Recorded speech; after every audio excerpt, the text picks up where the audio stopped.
एक series of exercise है कि हम डिफरेंट टाइप्स की एक्सरसाइज परफॉर्म करते हैं, जहां से शुरू करते हैं दोबारा वहीं पर आकर खत्म करते हैं और दोबारा से वही एक्सरसाइज परफॉर्म करना स्टार्ट कर देते हैं। ये स्ट्रेंथ और एंड्योरेंस, एरोबिक और एनारोबिक सिस्टम दोनों के लिए है। जैसे कि 25 टाइम्स जंपिंग जैक्स परफॉर्म करने हैं, 7 पुशअप्स करने हैं, 15 क्रंचीज, 8 स्क्वाट्स करने हैं, उसके बाद दोबारा से वेरी जंपिंग गुड जैक्स करने हैं। मुकद्दस, एक सेकंड स्टॉप कीजिएगा। Let me introduce the today's class, क्योंकि सारी आपकी यस सर। एक्टिविटी रिकॉर्डेड जा रही है, तो मैं आपको इंट्रोड्यूस करा दूंगे। Muqaddas is giving the presentation on the topic of cardiac rehabilitation phase 3, and Muqaddas kindly repeat your ID या roll number जो भी है आपका। 1700 1241 002। ठीक है, thank you very much. And she has continued about 5 or 6 slides, now she is continuing further. ठीक है, चलें, ठीक है मुकद्दस, आप कंटिन्यू करें। Yes sir. दोबारा जंपिंग जैक्स परफॉर्म करने हैं, 1 वॉल सिट परफॉर्म करने हैं, 7 पुशअप्स, 15 क्रंचेस। इसी तरह से ये साइकिल जहां से एक्सरसाइज हमने स्टार्ट की थी, डिफरेंट एक्सरसाइजेस का सर्किट बनाना है और ये रिपीट करते जाना है। इसे हम कहते हैं सर्किट ट्रेनिंग। इससे स्ट्रेंथ और एंड्योरेंस दोनों बिल्ड होती है, एरोबिक और एनारोबिक दोनों सिस्टम्स के लिए। थर्ड है इंटरवल ट्रेनिंग। इंटरवल ट्रेनिंग में क्या है कि जिसमें हम हाई इंटेंसिटी वर्क और लो इंटेंसिटी वर्क दोनों इकट्ठे परफॉर्म करते हैं, लेकिन डिफरेंट इंटरवल्स के साथ। जैसे ये ग्राफ में शो किया गया है कि हम 5 मिनट की अगर एक्सरसाइज है तो उसमें 4 मिनट के लिए हाई इंटेंसिटी वर्क परफॉर्म करते हैं, फिर 1 मिनट का रेस्ट इंटरवल है जिसमें हम कोई भी लो इंटेंसिटी वर्क परफॉर्म करते हैं और दोबारा से हाई इंटेंसिटी जो है ना वो परफॉर्म करते हैं। इससे क्या होता है कि जो हमारे मसल फाइबर्स हैं, टाइप 2 मसल फाइबर्स, उनकी एफिशिएंसी इंप्रूव होती है और वो जो है ना एनारोबिक ग्लाइकोलाइसिस के जरिए जो है ना वो एनर्जी को प्रोड्यूस करते हैं। इसमें जंपिंग रोप आ जाती है, स्टेयर्स रनिंग आ जाती है, पुशअप्स, पुलअप्स वगैरह, डंबल स्क्वाट्स वगैरह, ये सारी एक्सरसाइजेस हम इसमें परफॉर्म करते हैं। कोई भी एक्सरसाइज परफॉर्म करने से पहले हम वार्म अप पीरियड और कूल डाउन सेशन के साथ ही एक्सरसाइजेस परफॉर्म करते हैं, ताकि हम इंजरी के जो चांसेस हैं उसे हम कम कर सकें। इससे क्या है कि मसल्स का टेम्परेचर इंक्रीज होता है, ऑक्सीजन की नीड जो है वो पूरी होती है, डायलिटेशन होती है कैपिलरीज की ताकि सर्कुलेशन प्रॉपर्ली हो सके, और मस्कुलर स्केलेटल इंजरीज के जो चांसेस है ना वो रिड्यूस हो जाते हैं और फ्लेक्सिबिलिटी इंक्रीज हो जाती है। एक्सरसाइज प्रोग्राम में जो इसकी फ्रीक्वेंसी है वो 3 to 4 टाइम्स पर वीक है। इंटेंसिटी इसकी 60 to 70% मैक्सिमल हार्ट रेट के साथ है। 12 to 13 रेपिटेशंस हैं और VO2 मैक्स 40 to 60%। इसका टाइम पीरियड 20 to 60 सेकंड हो सकता है, 60 मिनट्स है वार्म अप और कूल डाउन सेशंस के साथ। और इसमें हम एरोबिक और एंड्योरेंस ट्रेनिंग कराते हैं। एंड्योरेंस ट्रेनिंग करानी है, इसमें हमने रेजिस्टेंस जो है वो थोड़ी कम रखनी है, रेपिटेशन इंक्रीज करानी है, लो इंटेंसिटी एक्सरसाइजेस परफॉर्म करानी है ताकि पेशेंट की जो है ना वो एंड्योरेंस इंक्रीज हो। कूल डाउन सेशन कराना है ताकि जो प्रिवेंट कर सके हम पूलिंग ऑफ ब्लड को इन द एक्सट्रीमिटीज और वीनस रिटर्न मेंटेन कर सकें। और इसके अलावा जो है वो रिकवरी पीरियड में ऑक्सीडेशन ऑफ मेटाबॉलिक वेस्ट हो जाए और रिप्लेसमेंट ऑफ एनर्जी स्टोर्स हो जाए। Thank you, that's all from my side.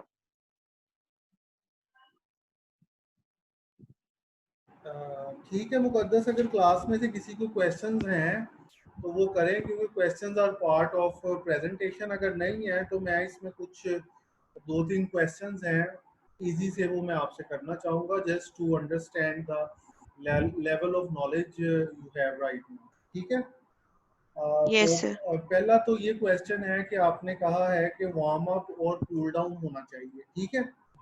Yes तो सर। वार्म अप और कूल डाउन आप कैसे करते हैं? सर इसमें सिंपल स्ट्रेचिंग कराकर पेशेंट की एकदम से कोई भी एक्टिविटी परफॉर्म नहीं करानी। पहले स्ट्रेचिंग्स वगैरह हम माइल्ड स्ट्रेचिंग्स परफॉर्म करा सकते हैं पेशेंट को। इसमें सिट अप एक्सरसाइजेस परफॉर्म करा सकते हैं, माइल्ड वॉक करा सकते हैं पेशेंट को ताकि उसकी बॉडी प्रिपेयर हो सके इस चीज के लिए। ऐसे ठीक नहीं है, कि अगर हमें उसे ठीक है, रनिंग करानी है। ठीक है। और इसकी ड्यूरेशन तकरीबन 5 से 10 मिनट होती है दोनों फेजेस की, ठीक है? Yes sir. और ये मैक्सिमल हार्ट रेट ये क्या होता है?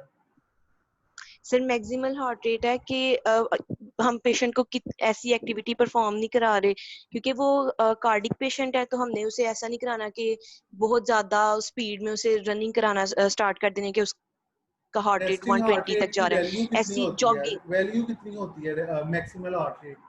कैसे कैलकुलेट करते हैं?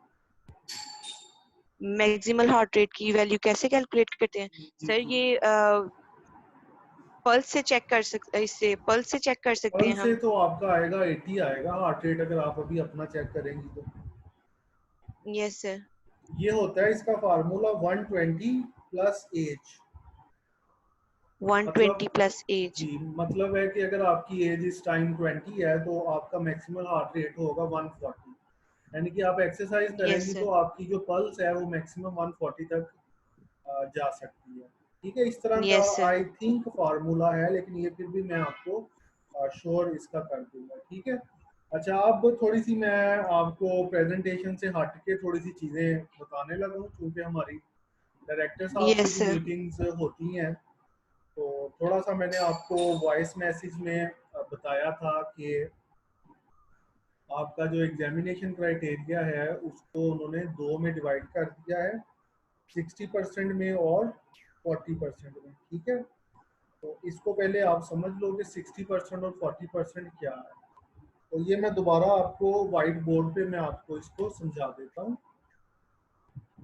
जस्ट गिव मी 5 मिनट्स, फिर आप दोबारा इसको, क्योंकि ये चीज़ भी आपके लिए ज़रूरी है। ये ठीक है, तो ये मैं आपको बता देता हूँ। ये है जी आपका 40%, and which is equal to assignment plus quiz and plus presentation. ठीक है, अब इसमें हर चीज़ की वेटेज कितनी कितनी रखनी है ये टीचर टू टीचर डिपेंड करेगा। जैसे मैंने, अब मैं 15 मार्क्स की मैं असाइनमेंट रखूँगा, और 15 मार्क्स ये मैं आपसे वाइट बोर्ड भी मूडल पे शेयर कर दूंगा, क्विज रखूँगा, और 10 मार्क्स के मैं आपके रखूँगा प्रेजेंटेशन। ठीक है, तो ये टोटल आपके मार्क्स बन जाएंगे 40।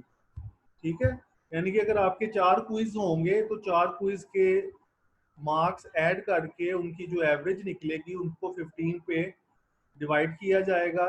तो वो जो फार्मूला एक्सेल में लगा होता है, तो वो 15 में से लेट्स सपोज आपके 12 नंबर हैं, 13 नंबर हैं या 14 नंबर हैं, वो जितने भी आएंगे तो वो आपके आ जाएंगे। तो ये आपका 40%, चूंकि आपका मिड्स नहीं हुआ तो ये आपका अलहदा से काउंट होगा। ठीक है, इसके बाद दूसरा है, इसको भी आप समझ लें, ये 60% काउंट होगा। ये क्या है, 60% में जो चीज़ें काउंट होंगी उसमें आएगा आपका प्रोजेक्ट आएगा ऑनलाइन। ठीक है, just give me few second.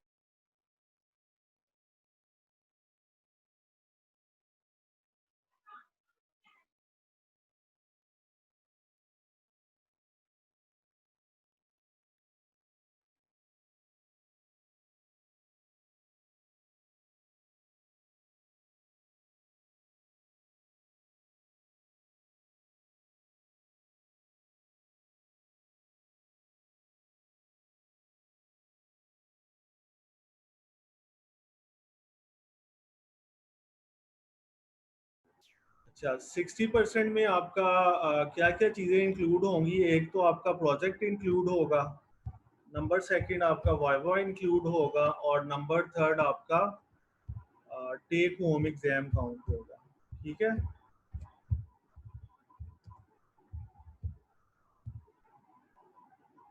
I think ये आपको जो है ये इसकी पॉलिसी मिली है। तो 20 और लेट मी कंफर्म वंस मोर।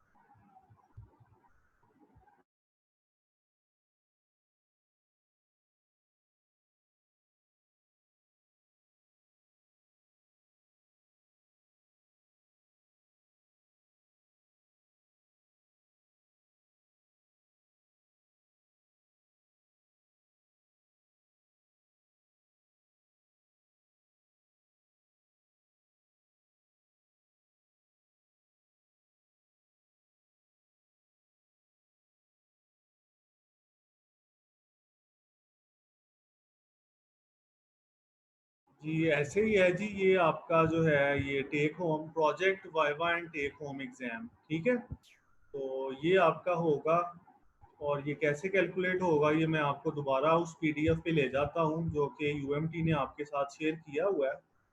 तो ये आपको इसकी वेटेज आ रही है, तो इसको आप एक दफ़ा पढ़ के तो समझ लें कि ये क्या है, ठीक है। तो ये जो इसमें मैंने हाईलाइट किया हुआ है कि प्रोजेक्ट के जो मार्क्स होंगे वो 30% होंगे, लेकिन ये मार्क्स मैं इंक्रीज या डिक्रीज भी कर सकता हूँ। मैं प्रोजेक्ट को 10 मार्क्स दे सकता हूँ और वाइवे को मैं 30 मार्क्स दे सकता हूँ, और take home open book exam को मैं 20 मार्क्स दे सकता हूँ, ठीक है। तो ये करके तो ये फाइनल आपकी 60% परसेंटेज आएगी एग्जाम की, ठीक है। तो ये चीज़ थी आपके एग्जाम से मुतल्लिक। अब टेक होम एग्जाम में ये है कि आपको एक सिनेरियो बेस्ड क्वेश्चन आएगा जिसमें आपने सीधा सीधा क्वेश्चन नहीं होता, थोड़ा सा डिफरेंट वे में क्वेश्चन उन्होंने किया होता है। फॉर एग्जांपल, आपसे ये नहीं पूछा जाएगा कि write down the stretching of the hamstrings, ठीक है, या आपसे straight away explain the following, इस तरह की चीज़ें नहीं, या डिफाइन द फॉलोइंग, इस तरह की चीज़ें नहीं आएंगी। आपसे एक सिनेरियो टाइप क्वेश्चन इजी सा होगा, तो वो आपको लीड कर देगा क्वेश्चन के इसमें आपने क्या करना है, ठीक है। तो वो आप फिर जैसे 1000 पेजेस की बुक है तो वो आपको पता है कि उस 1000 पेज में ये क्वेश्चन से रिलेटेड इंफॉर्मेशन किस चैप्टर में है, और इस चैप्टर में ये इंफॉर्मेशन किस पैराग्राफ में, तो वो लिमिटेड टाइम फ्रेम में या तो आपने, ठीक है, इसको अब आप केयरफुली सुन लें, या तो आप क्वेश्चन अपना का आंसर टाइप कर सकते हैं लिमिटेड टाइम में बुक से देख के, ठीक है, या खुद से अपने वर्ड्स में कोशिश करें तो वो ज़्यादा अच्छा है, ठीक है। और या आप उसको हैंड रिटन फॉर्म में भी लिख सकते हैं। हैंड रिटन फॉर्म में लिखने का मतलब है कि वो आप उसको जो है मतलब है कि वो आप उसको लिख के तो आप उसका इमेज जो है वो अपने टीचर से शेयर कर सकते हैं। और during the take home exam आपको 2 घंटे मिलेंगे करने के लिए, और उसमें आप जूम पे भी ऑनलाइन होगे और व्हाट्सएप वगैरह पे आप ऑनलाइन होगे, ठीक है। तो ये तो एग्जाम से रिलेटेड चीज़ें थी जो मैंने आपको क्लियर की हैं। अभी भी कोई चीज़ अगर आपको मिस लगे या कंफ्यूजिंग लगे तो I am available almost 24 hours a day, ठीक है। अब दूसरी चीज़ आ जाती है प्रैक्टिकल से रिलेटेड, चूँकि इसमें दो आपके ऐसे चैप्टर्स हैं जिनमें थोड़ा सा प्रैक्टिकल होना चाहिए था, लेकिन due to lack of supervised clinical practice and widespread of COVID-19, we couldn't start hospital internship because of the strict compliance of HEC, ठीक है। बाज़ यूनिवर्सिटियों ने शुरू करने की कोशिश की है, तो वो उनको हैवी फाइन किया है HEC ने, और यूनिवर्सिटियों को भी सील कर दिया जिन्होंने प्रैक्टिकल्स करवाने की कोशिश मींस के की है रेगुलर वे में, ठीक है। तो इसलिए जो प्रैक्टिकल है वो पैसिव रेंज ऑफ मोशन का है और स्ट्रेचिंग का है, ठीक है। तो ये पैसिव रेंज ऑफ मोशन और स्ट्रेचिंग की मैं वीडियोस आपको एक लेक्चर में दिखाऊंगा, जो कि आपका प्रैक्टिकल का जो कंपोनेंट है उसको काफ़ी हद तक कवर कर लेंगी।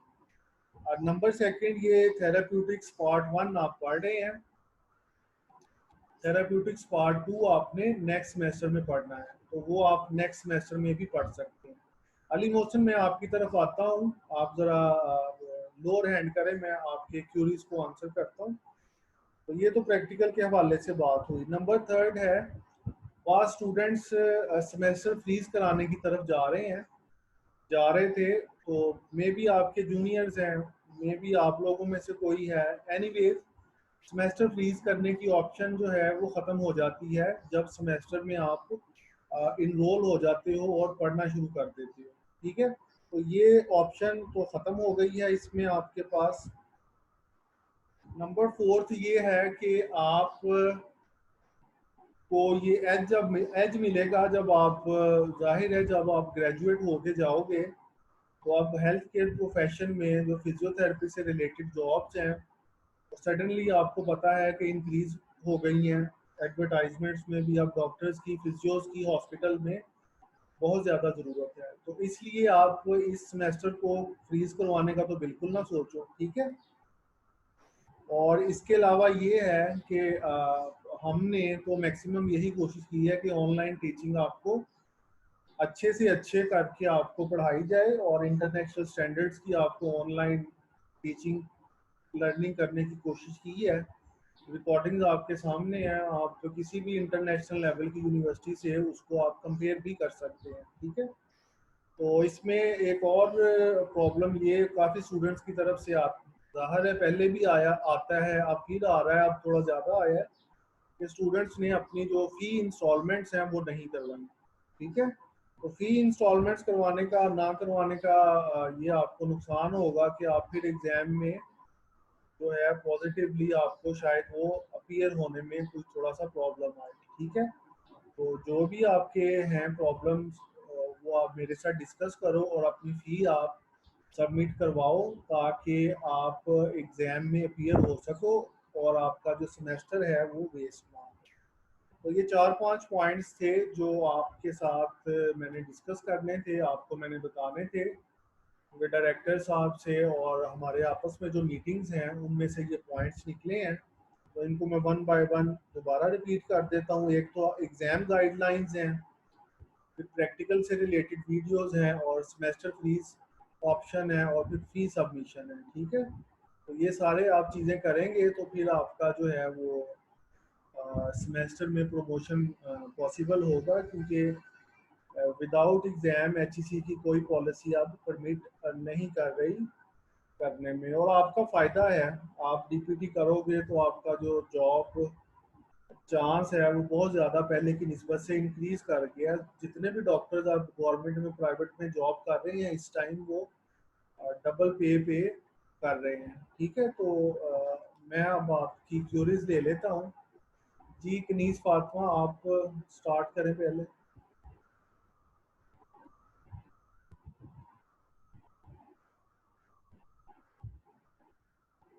जी कनीज़ फातिमा, आप अनम्यूट करके स्टार्ट करें आप।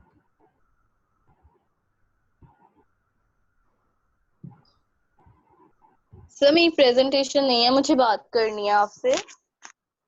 जी आप कर लें बात, अगर आप मीटिंग में करना चाहती हैं तो मीटिंग में कर लें, वरना फिर जी बात में कर मीटिंग लें। में ही करनी है सर। हाँ जब कहूँ मैं जी जी आप स्टार्ट करें।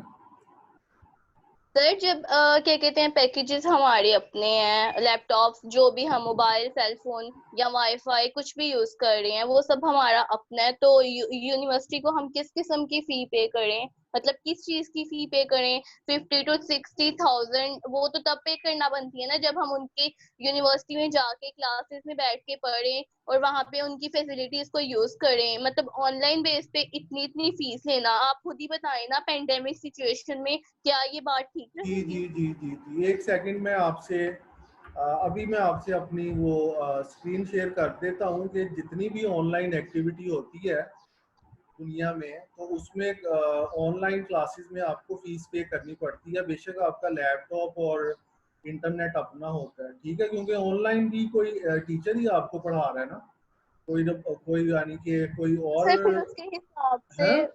मुनासिब, उसके हिसाब से अगर टीचर्स की फी उन्होंने करना है कि टीचर्स पढ़ा रहे हैं तो उसके हिसाब से फिर मुनासिब करके फीस लेना, कि वो मतलब रेगुलर अपनी फी लेने के चक्कर में है कि जी चले आ रहे हैं पैसे तो हम ले लें। मतलब क्या, मतलब हम लोग नहीं सफर कर रहे इस पेंडेमिक सिचुएशन में? हम स्टूडेंट्स हैं, सबके सब सफर कर रहे हैं, सबके फैमिली इश्यूज हैं, बेशक कोई बहुत रिच फैमिली से या नॉर्मल फैमिली से है। तो यूनिवर्सिटी वालों को इस बात का ख्याल रखना चाहिए ना कि जैसे ऑनलाइन क्लासेस है, हम आपका फ्यूचर देख रहे हैं, तो सर ठीक है हम एग्री करते हैं, पर सर इस तरह तो हमें ही प्रॉब्लम हो रही है कि इतनी इतनी फीस भी पे करें और घर में बैठ के जलील भी हो। आप खुद नहीं ही बताएं नहीं, ना, आप मतलब देखो, कितना। आपके जो जितने लेक्चर्स हैं वो मेरे मूडल पे अपलोड हैं। ऑनलाइन क्लासेस ऐसे ही हुई हैं कि जैसे नॉर्मल क्लासेस होती हैं, ठीक है? मैक्सिमम हमने आपको यही करने की कोशिश की है, बल्कि ऑनलाइन पढ़ाना हमारे लिए टीचर्स के लिए ज़्यादा डिफ़िकल्ट हो गया, ठीक है? तो उसमें हमें भी ऑनलाइन रहना पड़ता है और ऑनलाइन रिसोर्सेज और ऑनलाइन पढ़ाना मुश्किल है, ठीक है?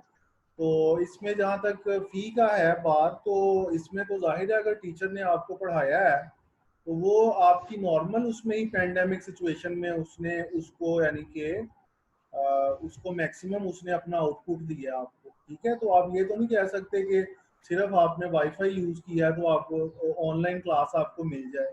अभी आप इंटरनेट पे सर्च करें और आप ऑनलाइन क्लासेस के देख लें क्या उसके कहीं दुनिया में कहीं अगर ऑनलाइन क्लास कोई यूनिवर्सिटी फ्री करवा रही है तो वो आप रेफरेंस बना के तो वो आप मुझे ईमेल कर दें कि फलानी यूनिवर्सिटी में ऑनलाइन क्लासेस फ्री हो रही हैं तो हमें भी करवाएं, तो फिर तो बात भी बनती है, तो फिर मैं आगे फॉरवर्ड कर दूंगा फ़ौरन। तो अभी मैं खुद भी ऑनलाइन क्लासेस कभी लेता हूँ तो उसके भी चार्जेस पे करने पड़ते हैं। जी नम्रा, कोई आपका क्वेश्चन है तो आप कर लें। अस्सलाम वालेकुम सर। जी वालेकुम सलाम। सर मैंने यही पूछना था कि ये क्लासेस वगैरह ऑनलाइन हो रही हैं, अब एग्जाम्स भी ऑनलाइन होने हैं, वाइवा भी ऑनलाइन, जी तो जी जब हम लोग सेकंड क्वार्टर फी पे करते हैं तो जिनके जीपीए अच्छे आए होते हैं उनकी अवार्ड लिस्ट जो है अपलोड होती है, तो जब सब कुछ ऑनलाइन हो रहा है तो वो ऑनलाइन अपलोड नहीं हो सकती कि हमें कंसेशन मिले फीस में जैसे कि हमेशा मिलता है? मैं यानी कि मिड टर्म की बेस पे आपको कंसेशन मिलती है, ये आप कह रही हैं? लास्ट सेमेस्टर में जो जीपीए आया होता है ना, नेक्स्ट सेमेस्टर की जो नेक्स्ट हाफ क्वार्टर फी।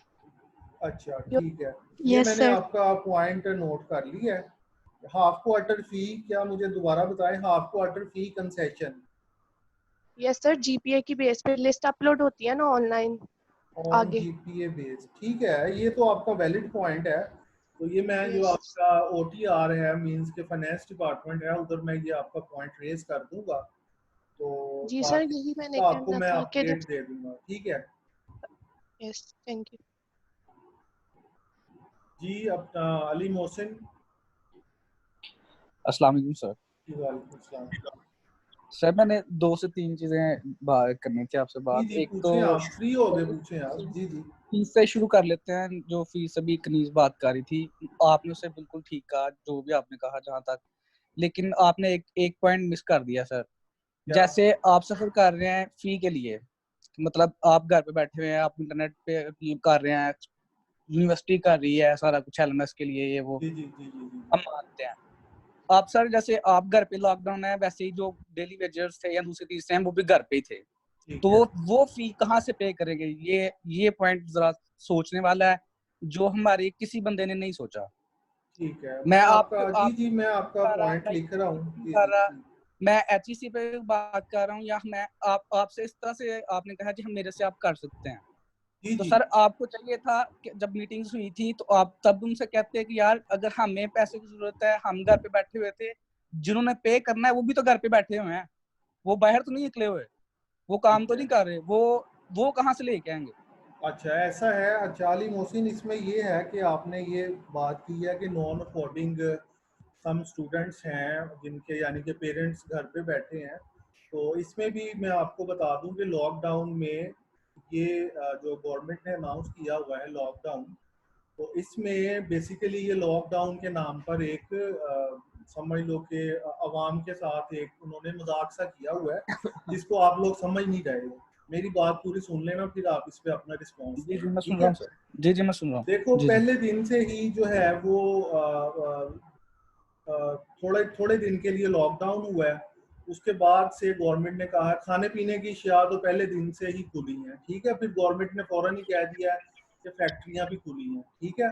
फिर गवर्नमेंट ने फौरन ही कह दिया है जी और जो कंस्ट्रक्शन इंडस्ट्री है वो भी खुली है, ठीक है। तो ये स्मार्ट लॉकडाउन की टर्म गवर्नमेंट यूज कर रही है। कंप्लीट लॉकडाउन का मतलब कर्फ्यू होता है, ठीक है। तो इस लॉकडाउन में सारे लोग ट्रैवल कर रहे हैं इधर से उधर, और ईद की शॉपिंग भी लोगों ने भरपूर तरीके से की है, वो आपने टीवी पे देखा ही है, और उसकी वजह से ही इसका अब कोरोना का पीक आया, ठीक है। तो ये इसमें कहना कि सारे स्टूडेंट्स के पेरेंट्स घर में बैठे हैं और कोई अर्निंग नहीं है, ये डेफिनेटली ये एक पॉइंट होगा जो कि मैंने नोट डाउन कर लिया है, ठीक है, जो कि मैं आगे भी जो एडमिनिस्ट्रेशन है उन तक ये चीज़ें पहुंचाऊंगा। लेकिन इसमें ये कहना कि सारे ही स्टूडेंट्स जो है वो बिल्कुल ही हो गए हैं इसमें पेरेंट्स वाइज जो है, और फिर कितने स्टूडेंट्स के पेरेंट्स गवर्नमेंट एम्प्लॉइज भी हो सकते हैं, ठीक है। तो इसमें मैं ये नहीं कह रहा कि सर किसी के पास है कि किसी के पास नहीं है, लेकिन इसमें मैं ये कह रहा हूँ कि वो तो ये एक अलग मसला है सर। देखें कंप्लीट लॉकडाउन नहीं था जो भी गवर्नमेंट ने किया था, ये इसमें 50 to 60% या 70% लोग वर्किंग हैं। जो डेली वेजेस वाले हैं वो डेफिनेटली वर्किंग नहीं थे। तब देखें स्मार्ट लॉकडाउन तो बाद में शुरू हुआ, इंडस्ट्री को उन्होंने बाद में ओपन किया, अभी कुछ हफ्तों में। ठीक है, लॉकडाउन को कितना टाइम हो गया वो भी देख लें। अब जो बंदे अभी स्मार्ट लॉकडाउन की तरफ आ रहे हैं वो कैसे आपको एकदम से 60,000 या 50,000 या 40,000 पे करेंगे, मुझे ये समझाएं। और हमारे पूरी कंट्री का इंसार जो है हमारे फार्मर्स पे है। अच्छा, वो चीज भी आप देख रहे हैं। और ये सब चीजें सर अब देखनी चाहिए। एक एंड पे एक अपनी तरफ देख के मैंने एचएससी की बातें सुनी है, मैंने दूसरे बच्चों जो प्रोटेस्ट कर रहे हैं उनकी भी देखी है। मेन इशू ये है, एचएससी कहते हैं जी कि वो चाह रहे हैं हमें ऐसे पास कर दें, ड्रामेबाजी चल रही है, ये चल रहा है, वो चल रहा है, हम एचएससी की मान लेते हैं ड्रामेबाजी चल रही है। लेकिन सर ये दूसरे जो टीचर्स, दूसरे जो हर एक जगह पर उन्होंने कंसेशन की है, हुकूमत ने भी की है। आपका क्या ख्याल है कि हम खुद कमा रहे हैं या हमें बाहर से डॉलर्स आ रहे हैं या हमने घर बैठ के पैसे कमा लेने हैं? हमने कहाँ से पे करना है? ठीक है अली आपको मैं कहता हूँ कि सर आप अपनी पे ले लें। हाँ। मतलब एग्जांपल देने लगा हूँ, अगर आपको आगे कहीं और पे करना है, जैसे आप कह रहे हैं मैं खुद ऑनलाइन क्लासेस ले रहा हूँ, तो आप खुद सोचें कि आप कैसे पे करेंगे उन्हें। भाई मैं मतलब देखें, आपको तो पे प्रॉपर पूरी मिल जानी है। जी देखें, आपको तो प्रॉपर पे मिल जानी है, लेकिन जो पहले घर बैठे हुए हैं जिन्हें प्रॉपर काम भी नहीं किया, मैं कुछ ऐसे बंदों को भी जानता हूँ जो प्रॉपर उधर काम करते रहे हैं, लेकिन हुकूमत ने कहा जो आपके पास काम कर रहे थे आप उन्होंने पे करना है, लेकिन उन्हें पे नहीं मिली कि जी लॉकडाउन आपने काम किया क्या है, आप तो घर पे थे। मैं ऐसे बंदों को भी जानता हूँ। ठीक है भाई, इसमें ऐसे है और उसके बाद सर एक दूसरी बात ये है कि जो हमारे एग्जाम से रिलेटेड है, जैसे हमारा पहला क्विज हुआ, अगर वैसा ही ट्रिकी होना है तो फिर तो सर काफी मुश्किल काम हो जाएगा, आपको समझदार है। नहीं वैसा नहीं होना, वो तो मैंने एक एग्जांपल ली थी। बात दरअसल ये है कि स्टूडेंट्स जो है ना वो उनकी तरफ से भी स्टूडेंट्स आपस में कोऑपरेट करते हैं ड्यूरिंग द टेस्ट। तो उसको मैंने चेक करने के लिए मैंने सिर्फ आपके साथ नहीं किया, मैंने एक दो क्लासों के साथ भी ये किया है कि मैंने ज़रा टफ बनाया है। ठीक है, तो वो फिर सारों का ही गलत हो जाता है। जो बहुत इजी होता है या मिडिल लेवल का होता है वो आप आपस में कर लेते हो, लेकिन एमसीक्यू इसी वजह से खत्म हो गए हैं। ठीक है, सर आप देखें आपस में हम नहीं कर रहे, अगर आपको ऐसा लगता भी है सर उसका कोई और चेक एंड बैलेंस रखें। ठीक है, उसका ये कोई चेक अच्छी एंड चीज बैलेंस नहीं है होगी कि सर। एमसीक्यू बेस्ड सिस्टम जो है ना ऑनलाइन देखें वो खत्म हो गया, सर, और वो हमने जो आपका आपसे टेस्ट था आपसे वो ही मैंने क्लासेस आपका लेनी है। कंपनसेट कर दिया था और वो आप करना है। और वो आपने कहा था कि वो क्या उसको कहते हैं, आपका इंटरनेट कनेक्टिविटी का जो है वो इशू था उसमें, जी तो था उसको इशू सभी का सर। छोड़ दें। तो बाकी के टेस्ट उसके अलावा भी तो आपके हुए हैं, तो उसकी आप टेस्ट को आप साइड पे रखें। ठीक है, तो वो सर हम आपका फाइनल टर्म के लिए ना, वैसे मैं बात कर रहा हूँ सर, आप ये जहन में रख के प्लीज बनाते हुए देखिएगा कि आपने पढ़ाया है, आपके पास रिकॉर्डिंग पड़ी हुई है, वो उसी हिसाब से पेपर हो फिर। जी भाई उसी हिसाब से होगा, कोई आपका आउट ये ऑफ ना हो सिलेबस कि पेपर सर नहीं जो होगा। जैसे हम ऑन कैंपस पढ़ते हैं फिर वो वाला सीन चल रहा हो कि जी हमने आपको एक्सप्लेन किया था। सर आप खुद समझदार है, हम एक टीचर की क्लासेस नहीं ले रहे, हम सभी टीचर्स की क्लासेस ले रहे हैं, सभी की प्रेजेंटेशन चल रही है, आपसे ज्यादा टास्क दे रहे हैं। जहां पहले 2 से 3 क्विज होते थे, यहाँ 4 6 क्विज हो रहे हैं सर एक एक टीचर के। हम किस किस को पढ़े और हमें, आप खुद समझदार है क्या क्या करना है सर, काफी ट्रबल हो रहा है। आप खुद समझदार है इन चीजों को देख लें कि आप एक बंदा जो 4 माह घर पे बैठा हुआ है उसका माइंडसेट कैसा हो सकता है, जिसे ऐसे लोड मिलता जाएगा, उन्होंने क्या करना है। ठीक है भाई, अभी 4 माह नहीं हुए, अभी 3 माह तकरीबन हुए हैं। तो इसमें 17 मार्च से आपकी क्लासेस ऑफ हैं, तो अप्रैल मई जून, तो अभी 17 जून नहीं आई, तो अभी 3 माह भी नहीं हुए। तो एनीवेज देखो, अब मैं आपको अपनी एग्जांपल दे देता हूँ। मैंने अब कोई भी इंसान जब इंसान एडमिशन लेता है किसी प्राइवेट यूनिवर्सिटी में, तो इंसान ये थोड़ी करता है कि अपनी इंसान जो मंथली इनकम है उसमें से इंसान फीस दे रहा हूँ। मैं आपको अपनी एग्जांपल दे रहा हूँ, मैं आपके ये नहीं कह रहा कि ये पॉइंट आप पे अप्लाई होता है कि नहीं। तो मैंने अब जैसे रिफा में एडमिशन लेना था, तो मुझे पता था कि ये मेरे पास ये अमाउंट है इस टाइम बैंक में, तो वो मुझे पता कि मैंने 2 साल में, जाहिर है इंसान फीस देता है तो एग्जाम में बैठता है ना। अब मैं अगर रिफा में होता, मेरा पीएचडी में एडमिशन मैंने नहीं लिया हुआ होता, तो मुझे पता था कि मैंने फीस देनी है, तो अगलों ने मुझे एग्जाम में बैठने देना है ना, तो उसके फीस के बगैर तो नहीं बैठने देना, तो उतने पैसे मैंने अपने बैंक में रिजर्व रखे होते थे। तो डीपीटी के लिए भी यही होना सर चाहिए था कि आपको पैसे रिजर्व रखने चाहिए, फिर ही आपको उसमें जाना पैसे चाहिए। सर पैसे रिजर्व हैं, मेरी बात सुने, हमें अपने तरफ नहीं देखना चाहिए। मसला ये है मेरे पास है, मैं पे कर देता हूँ अपने। ठीक है सर दूसरों का तो ख्याल करें। मैं अपनी क्लास में, अपनी यूनिवर्सिटी में बहुत से बंदों को जानता हूँ जो नहीं पे कर सकते, मेरे से भी पे ले लें, मुझे इशू नहीं है।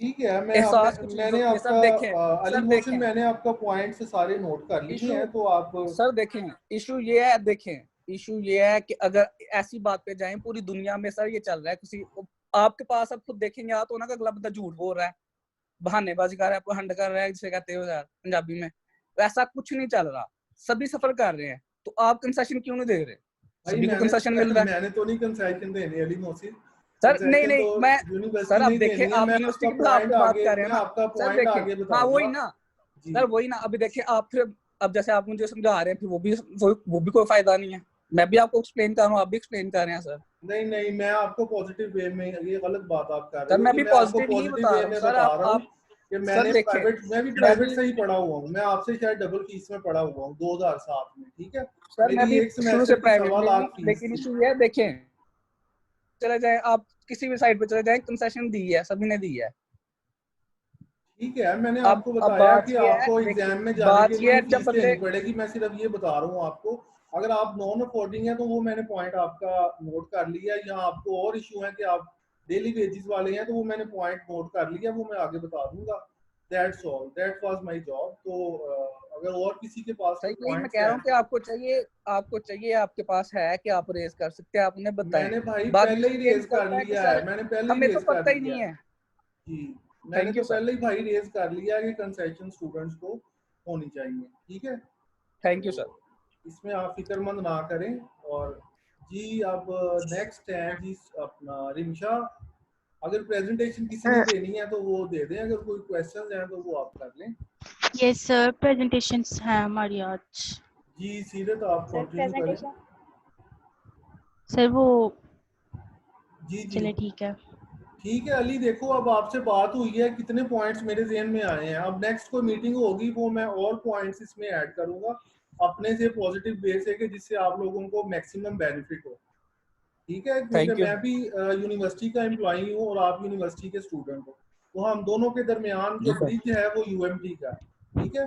लेकिन ये भी याद बेशक सर। रखो कि कंसेशन हो सकती है, कोई भी प्राइवेट यूनिवर्सिटी, उन्होंने भी अपना सिस्टम चलाना है, तो वो इस तरह नहीं जी कर मैं सकते। समझता हूँ सर, समझता हूँ, बिल्कुल समझता हूँ, बिल्कुल ठीक कह रहे हैं आप, ठीक लेकिन है, ये कंसेशन होना चाहिए। हाँ यूनिवर्सिटी हाँ, भी सफर होना कर रही चाहिए, है, हम होना भी कर रहे चाहिए। हैं, उन्हें पता है, सभी कर रहे हैं, तो जी जी कंसेशन होना चाहिए, जितना वो कर सकते हैं वो उस हद तक तो करें ना। जी जी इलेक्ट्रिसिटी ठीक बिल है। वगैरह नहीं होंगे, वो मैनेज कर सकते हैं, देखिए कितनी परसेंटेज के लिहाज से वो सबको मैनेज कर सकते हैं, उस हिसाब से कर दें।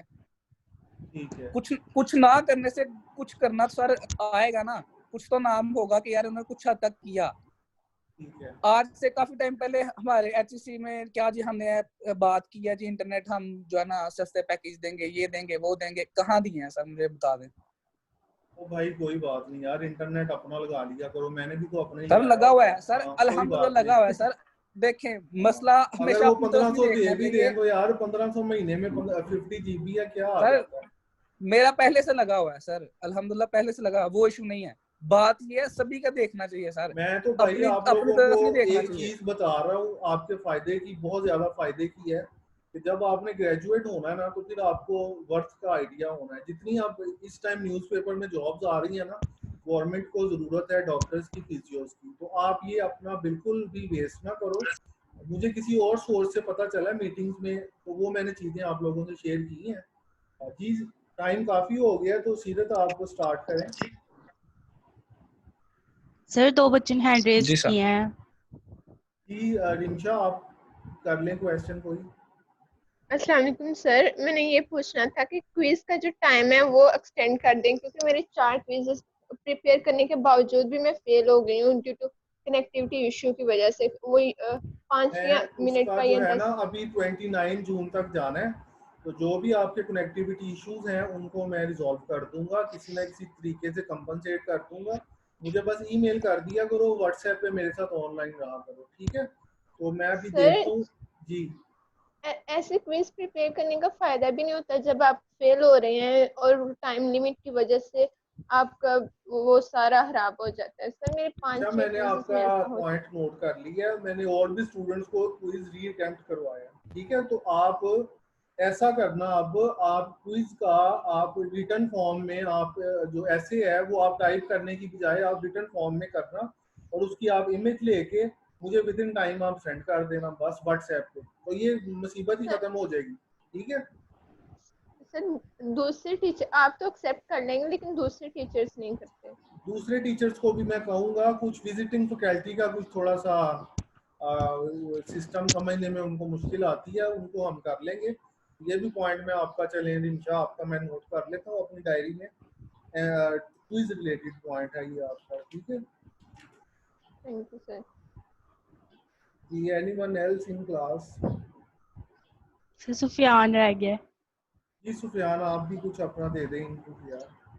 अस्सलाम वालेकुम सर। सर मैंने यही कहना था कि आप ऐसा किया करें कि फॉर एग्जांपल अगर 8 बजे आपने क्विज रखा है ना, तो 8 से 9 एक पूरे घंटे के लिए आप टाइम दिया करें। उस घंटे में आप 20 मिनट के लिए जब भी ओपन करें 20 मिनट हो हमारे पास और हम वो क्विज कर लिया करें।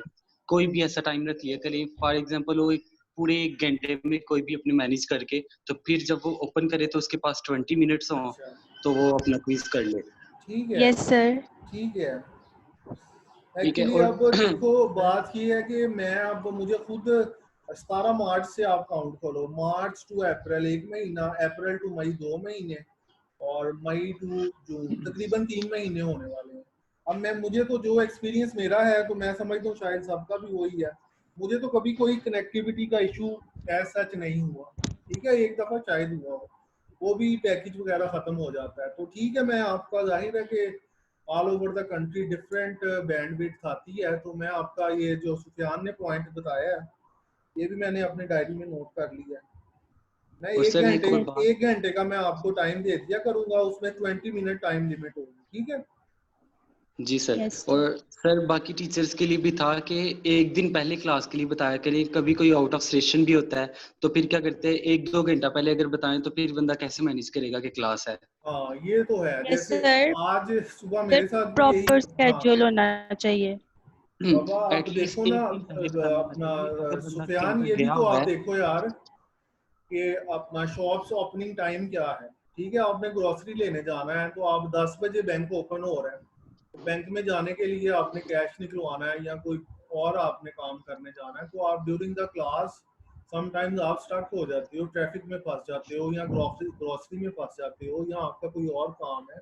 तो ये जो वर्किंग जी सर। टाइम है ये तो 10 से 5 है आपके पास, या 9 से 5 है, तो उसमें फिर आपने क्लासेस भी मैनेज करनी है, तो समटाइम्स टीचर्स के साथ या स्टूडेंट्स के साथ ये इशू भी हो जाता है, ठीक है? तो फिर आप रिकॉर्डिंग्स वगैरह सुन लिया जी करें। सर। और जी जी सर आप इशू नहीं है, जस्ट एक सजेशन है। हाँ, लेकिन ये इशू भी है ना यार टाइम मैनेजमेंट का, कि एक दिन पहले आपको टाइम बताया हो कि इस टाइम पे क्लास है, ठीक है? तो और सर समटाइम्स मैं तो देखिए। देख लो आपसे हमेशा यही कोऑर्डिनेट करता हूँ कि एक जी दिन सर। पहले पूरा टाइम जी सर, आप। आपके आपके बारे में कोई शिकायत नहीं है। आप क्योंकि आप ही तो बात सुनते हैं तो इसलिए सारे स्टूडेंट्स आपके साथ शेयर करते हैं। तो सर एक और बात थी कि देखिए जैसे रिफा इंटरनेशनल यूनिवर्सिटी है लाहौर, यूनिवर्सिटी ऑफ लाहौर है, और बाकी सारी यूनिवर्सिटीज हाँ हैं, हाँ। उन सबके भी तो फाइनल्स हो रहे हैं, सबके ऑनलाइन फाइनल्स हो रहे हैं और अच्छा सबके एमसीक्यूज बेस्ड हो रहे हैं। एक हमारी अच्छा। क्यों हो रहे हैं, शॉर्ट क्वेश्चन हो रहे हैं, ऐसा यस क्यों सर। है? लाहौर देखिए यूसीपी के मिड हुए हैं, वो भी एमसीक्यूज बेस्ड हुए हैं। अच्छा अब रिफा अच्छा। इंटरनेशनल यूनिवर्सिटी है वो तो हाँ अपने हाँ, अब एमएस मैं के आपको एमएस बता देता हूँ, मैं देखो मैं रिफा का ही पढ़ा हुआ हूँ, ठीक है? रिफा का शुरू से ही सिस्टम जो है वो एमसीक्यूज पे बेस्ड करता है, ठीक है? अब जी हर सर। यूनिवर्सिटी की एग्जाम पॉलिसी अपनी है। एचईसी ने अगर 15 पॉइंट दिए हैं गाइडलाइंस के, तो उन्होंने यूनिवर्सिटीज को कहा है कि उन्होंने अपनी मतलब से एग्जाम लेना है, ठीक है? तो ये एग्जाम पॉलिसी अब यूएमटी ने बनाई है, इसमें मैं कोई अपनी अब इस स्टेज पे राय नहीं दे सकता। आपके लिए एमसीक्यू से ज्यादा ये आसान है। आपने ये देखो, ये डायरी पे आपने क्वेश्चंस के आंसर लिखने हैं, आपने इसकी इमेज लेनी है अपने मोबाइल से और वो आपने अपने टीचर को सेंड कर देनी है। इसमें ना बट आपका सर इंटरनेट अगर कनेक्शन का इशू है। अब एमसीक्यूज में इंटरनेट कनेक्शन का इशू आ जाएगा, आपके पास 20 मिनट्स हैं, वो आगे पेज नहीं जाएगा, 20 एमसीक्यूज है, ठीक है, वो इंटरनेट डिसरप्शन आ जाती है, वो प्रॉब्लम हो जाएगी, ठीक है। सर तो फॉर एग्जांपल अगर कोई एक फोन से कर रहा है, वो सॉल्व करेगा, लिखेगा, फोटो खींचेगा कि सेंड करेगा, एक फोन से वो क्या क्या करेगा बच्चा? यार एक फोन से उसने अपना पेपर का आंसर लिखना है क्वेश्चन का, ठीक है, और उसने इमेज लेके उसने एलएमएस पे नहीं डालनी, उसने टीचर को व्हाट्सएप कर देनी है लिमिटेड टाइम में, बस।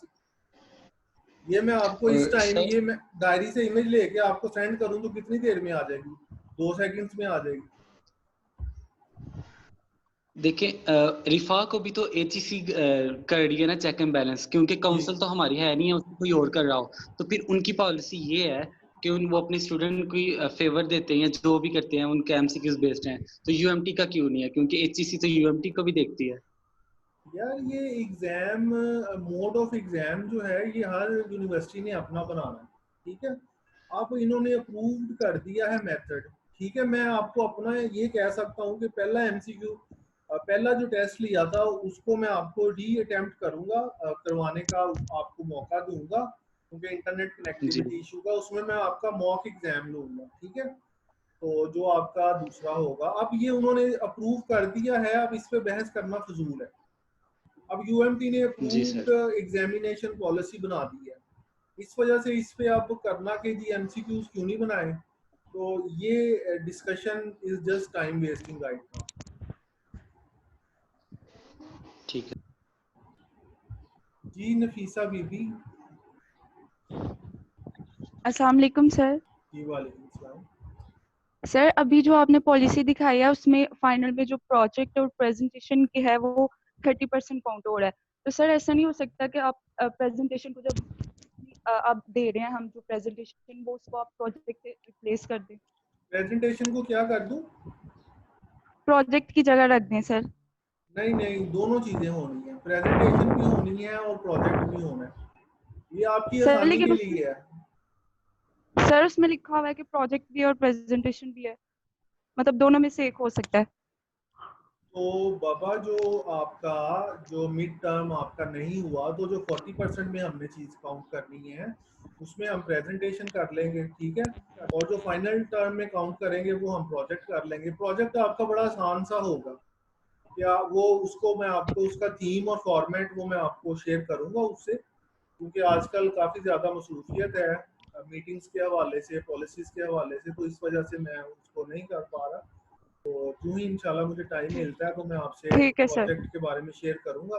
तो प्रेजेंटेशन के मार्क्स अलहदा आपको मिलेंगे, प्रोजेक्ट के अलहदा मिलेंगे, पीछे सिर्फ आपके 10 से 20 मार्क्स रह जाएंगे जो आपने पेपर करना है, एक्चुअल आपने पेपर करना है, ठीक है, तो वो आप ओके सर। करना। सर जो सर एक और क्वेश्चन है, जो फाइनल वाइवा होगा वो 29 के बाद होगा?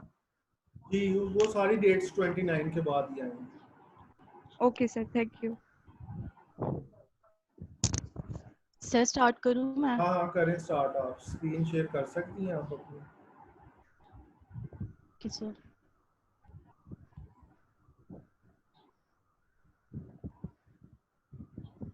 सर हुई है स्क्रीन शेयर? जी जी हो गई है। Assalamualaikum. My name is Seerat Butul and today my topic is therapeutic exercises for breathing difficulty. Breathing क्या होता है? ब्रीथिंग ऐसा प्रोसेस है जिसमें एयर मूव करती है in and out of the lungs, और इस प्रोसेस को हम पल्मोनरी वेंटिलेशन कहते हैं। और ब्रीथिंग एक ऐसा प्रोसेस है जिसमें हम ऑक्सीजन डिलीवर करते हैं अपनी बॉडी को जितनी हमें ज़रूरत होती है, और हम कार्बन डाइऑक्साइड को रिमूव करते हैं। Long disease can cause breathing problems. ये ऐसी डिजीज़ हैं जो कि लंग्स जो कि कॉज करती हैं डिजीज़, और हमारे लंग्स प्रॉपरली वर्क नहीं करते, जिसकी वजह से हमें ब्रीथिंग में डिफ़िकल्टी होती है। ये कॉमन डिजीज़ हैं asthma, emphysema, bronchitis and chronic ये ब्रोंकाइटिस। ब्रोंकाइटिस नहीं है, ये ब्रोंकिएक्टेसिस है, kindly correct it. Bronchiectasis bronchiectasis. Bronchiectasis. Exercises for breathing difficulty. हमारे पास जब पेशेंट एक डिफ़िकल्टी ब्रीथिंग के साथ आते हैं तो हम उन्हें डिफरेंट एक्सरसाइजेस करवाते हैं। सबसे पहले हम उन्हें फर्स्ट स्लीप ब्रीथिंग एक्सरसाइज करवाते हैं, जिसमें हम उन्हें कहते हैं कि इनहेल करें वो 1 या 2 दफ़ा थ्रू नोज़।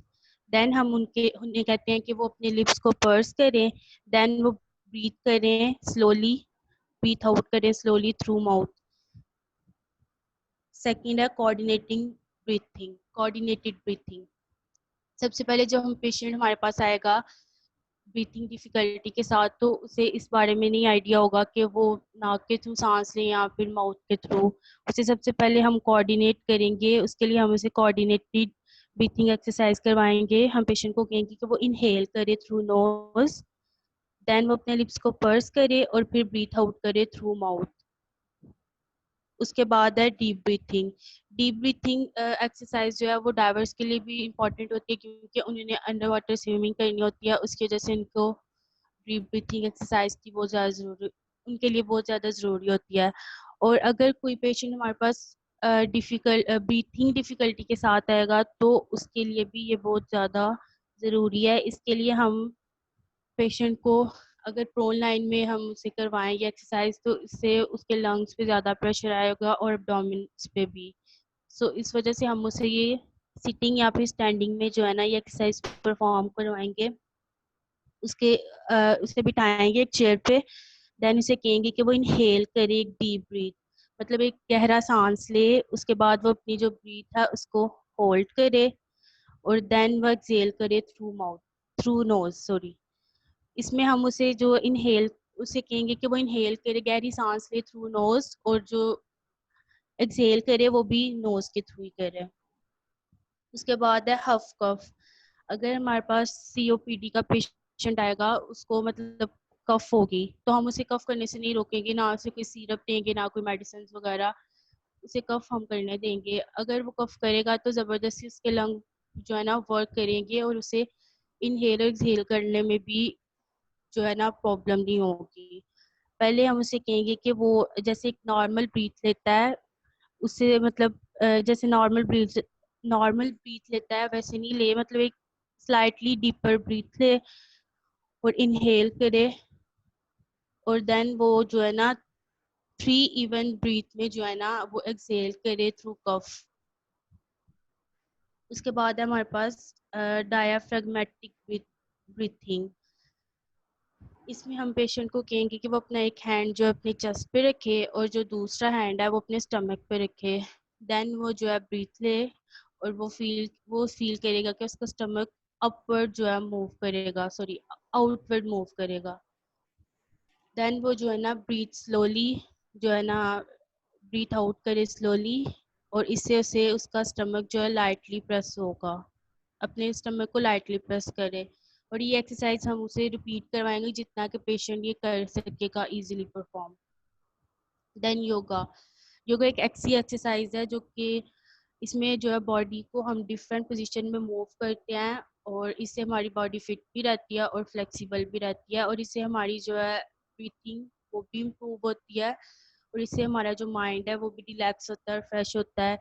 योगा सिर्फ ये उनके लिए नहीं होती जो कि मतलब ब्रीथिंग डिफ़िकल्टी के साथ है, ये हम नॉर्मली भी अगर किसी को स्ट्रेस है, डिप्रेशन है, एंजाइटी है, तो उसकी वजह से अपने माइंड को फ्रेश करने के लिए, रिलैक्स करने के लिए भी हम ये योगा कर सकते हैं। उसके बाद है ब्रीथिंग टू रिलैक्स। ये भी टेक्निक है, इसमें हम 4 सेकंड के लिए इनहेल करेंगे, उसके बाद 7 सेकंड तक हम इसे होल्ड करेंगे अपने सांस को, देन 8 सेकंड पे हम उसे एक्सहेल करेंगे।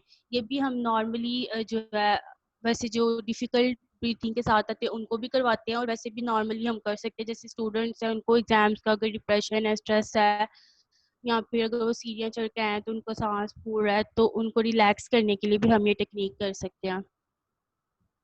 उसके बाद आ गए हैं कॉन्ट्राइंडिकेशंस, मतलब कि ये ऐसी कंडीशन है कि अगर आपके पास ऐसी कंडीशंस में पेशेंट आए तो उनको हम एक्सरसाइजेज नहीं करवा सकते।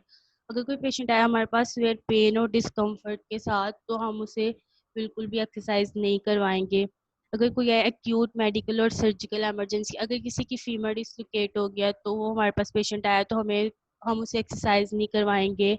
और जिसका सांस फूल रहा होगा, मतलब जो सांस नहीं ले पा रहा होगा पेशेंट, अगर ऐसा कोई आएगा तो हम उसे भी साथ ही जो एक्सरसाइज नहीं करवाएंगे। इंक्रीज इंट्राक्रेनियल प्रेशर, अगर किसी का इंट्राक्रेनियल प्रेशर इंक्रीज होगा तो उस पेशेंट को भी हम एक्सरसाइज नहीं करवाएंगे क्योंकि उसमें स्ट्रोक और हेमरेज के चांसेस होंगे। अनस्टेबल हेड और नेक इंजरी, अगर किसी पेशेंट का जो है को नेक इंजरी है तो उस पेशेंट को भी हम एक्सरसाइज नहीं करवाएंगे। Acute haemorrhage with haemodynamic instability, अगर किसी पेशेंट को एक्यूट हेमरेज है या फिर उसकी हीमोडायनेमिक इंस्टेबिलिटी है तो उसको भी हम एक्सरसाइज नहीं करवाएंगे। फ्लैल चेस्ट, अगर किसी के रिब ब्रेकडाउन हो गया तो उस पेशेंट को भी हम नहीं करवाएंगे। अनकंट्रोल्ड हाइपरटेंशन, अगर पेशेंट हमारे पास आया है उसको हाइपरटेंशन है जो कि मतलब अनकंट्रोल्ड है तो हम उस पेशेंट को भी जो है ना एक्सरसाइज नहीं करवाएंगे। Thank you, this is from my side.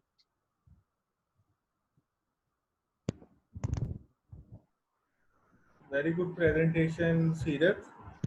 अच्छा, क्लास में से अगर किसी को क्वेश्चंस हैं तो they can ask the questions. थोड़ा सा सीरत आपका जो मेडिकल टर्मिनोलॉजी में आपका जो प्रोनाउंसिएशन है उसको थोड़ा सा आप करेक्ट करें, तो अदरवाइज आपकी अच्छी प्रेजेंटेशन है, मैं आपको मार्क्स दे देता हूँ। लिख लिए हैं मैंने आपके मार्क्स, तो कंपाइल करके तो आपके सेशनल वगैरह शेयर होंगे तो उसमें मैं आपके ये मार्क्स जो हैं वो शेयर कर लूँगा। तो नेक्स्ट अब किसकी प्रेजेंटेशन है? सना मुजम्मिल की तरह। सर मेरी है जी हलीमा। जी सर, स्टार्ट करूं? जी हलीमा स्टार्ट करें।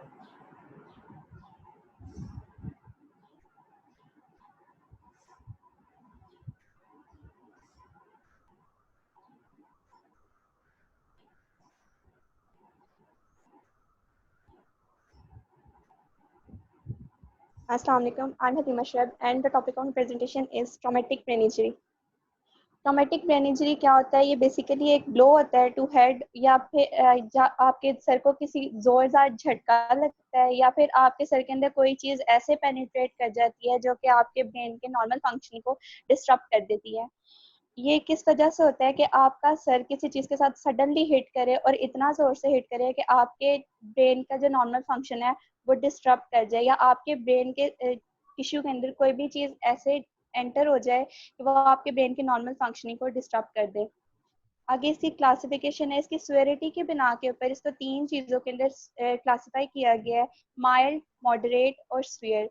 माइल्ड क्या होता है कि जिसके अंदर पर्सन अवेक तो होता है, उठा हुआ होता है, उसकी आईज ओपन होती हैं, लेकिन वो बहुत ज़्यादा कंफ्यूज फील कर रहा होता है, मेमोरी लॉस हो जाती है, उसको बहुत ज़्यादा हेडेक होता है और brief loss of consciousness. Halima, आप अपनी जो प्रेजेंटेशन है उसको प्ले करें, अगर आप मोबाइल से प्ले कर रही हैं, और प्ले करने के बाद आप उसको रोटेट करें ताकि ये ज़्यादा क्लियर नज़र आए। ये बहुत छोटी नज़र आ रही है जी, इस तरह। ठीक है, हाँ ठीक है।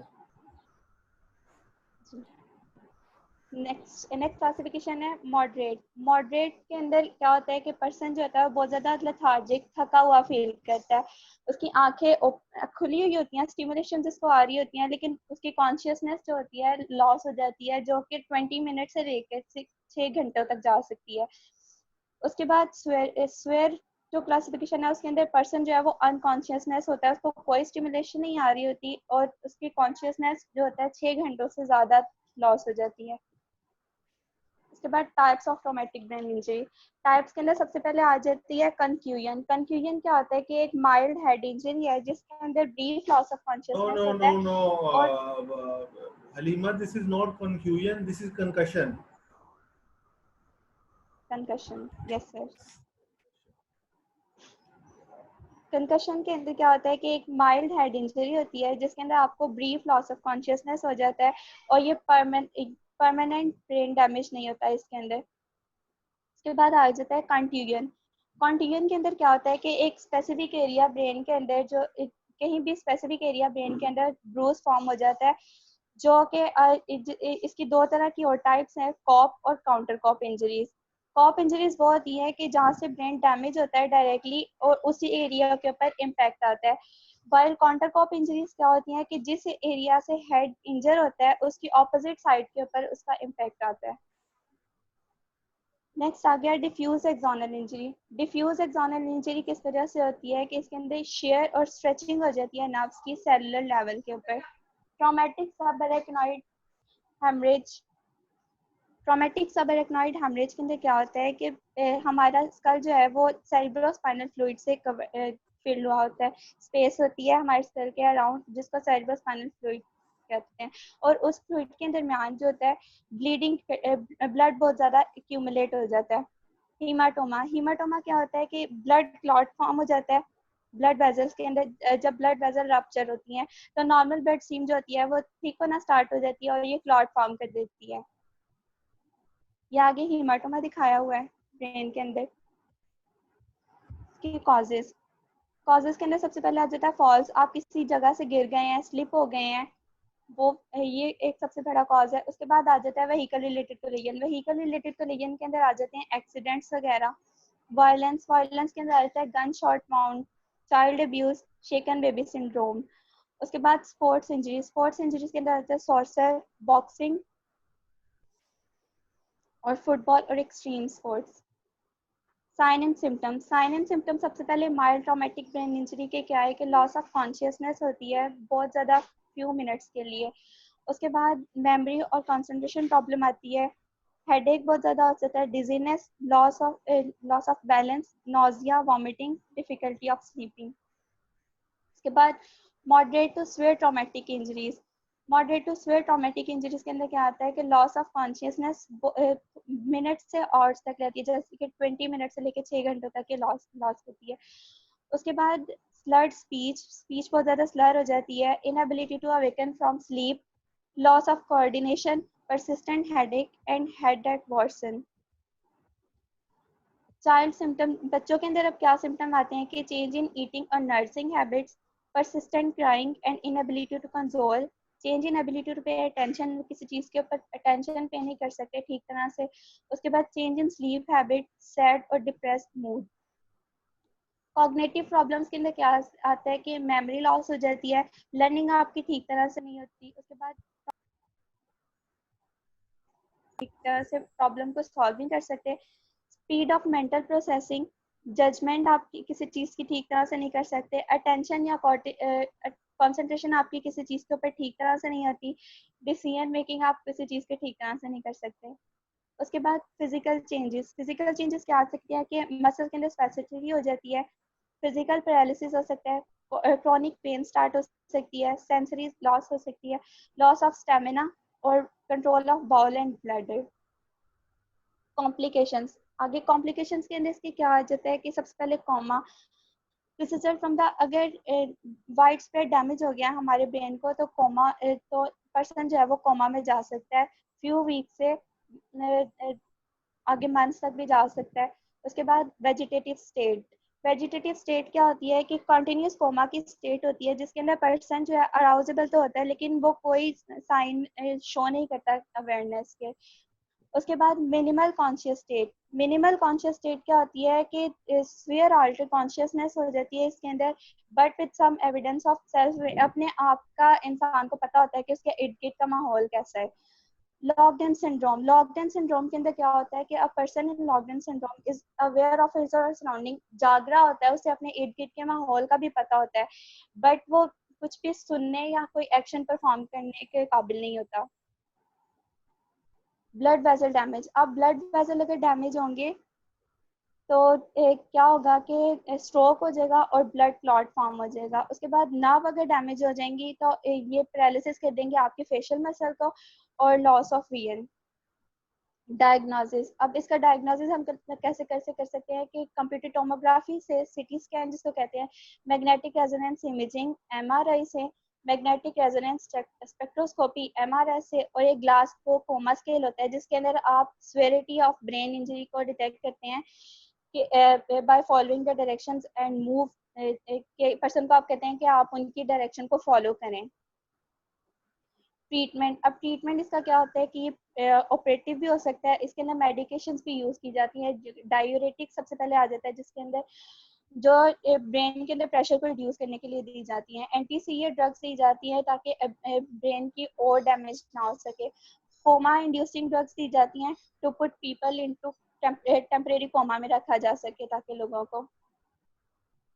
फिजियोथेरेपिस्ट असेसमेंट, अब फिजियोथेरेपिस्ट की क्या असेसमेंट होती है कि वो एक बेड रिटन पेशेंट को वॉक की तरफ ले आए। सबसे पहले इसके अंदर क्या करना होता है कि बैलेंस को सही करना होता है, बैलेंस ट्रेनिंग करवानी होती है, पॉस्चर को ठीक करना होता है, स्ट्रेंथ करवाने होते हैं उसके मसल्स को, need for the wheelchair, brace और कैन।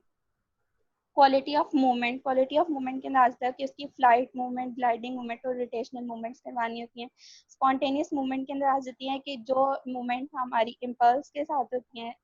कोऑर्डिनेशन ऑफ मूवमेंट के अंदर आ जाता है कि कॉम्बिनेशन ऑफ मूवमेंट जिसके अंदर वेल टाइम्ड होती हैं, स्मूथ होती हैं और एफिशिएंट मूवमेंट्स आ जाती हैं।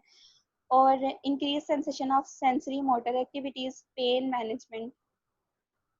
बात फिजियोथेरेपिस्ट ट्रीटमेंट, ट्रीटमेंट के अंदर क्या आ जाता है कि सबसे पहले एक्सरसाइजेज आ जाती हैं, स्ट्रेंथनिंग एक्सरसाइजेज और स्ट्रेचिंग एक्सरसाइजेज जो कि हैंड एक्सरसाइजेज करती हैं। मोबिलेशन आ जाती है, transfer to and from bed when a patient can not walk alone.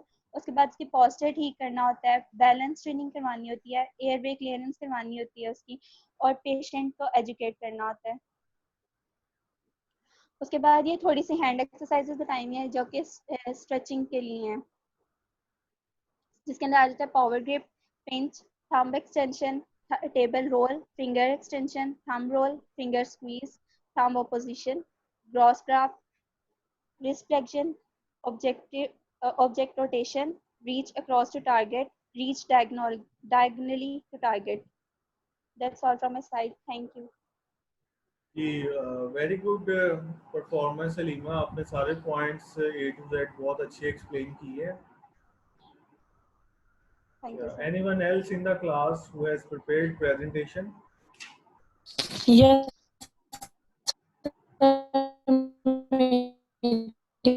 अनिया, आपकी आवाज बहुत कम आ रही है।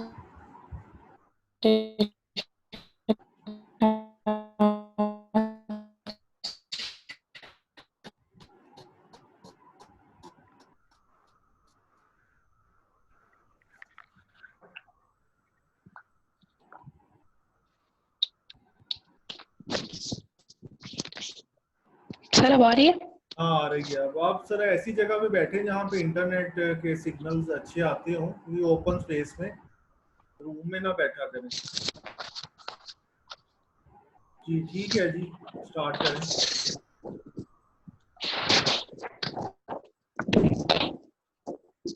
Okay sir.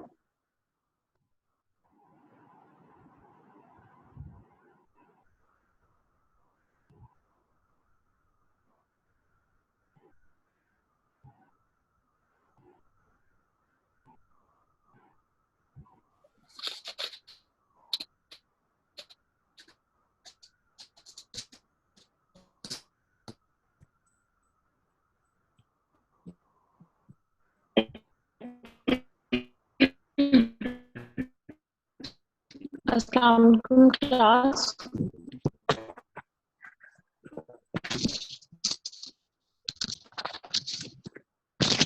जगह कर अगली स्लाइड करो।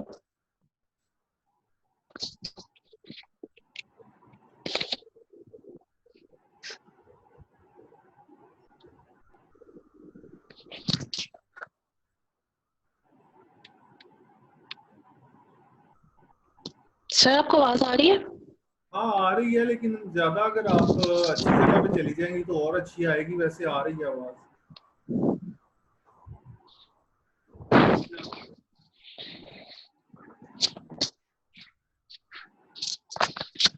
Okay, sir.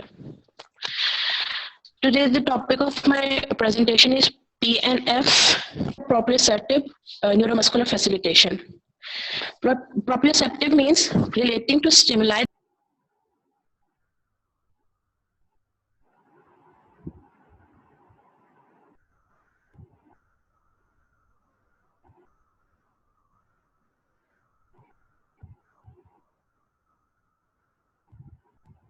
वानिया, आपकी आवाज नहीं आ रही बिल्कुल भी।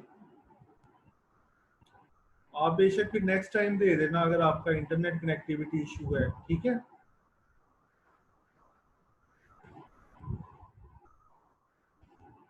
I can not here you.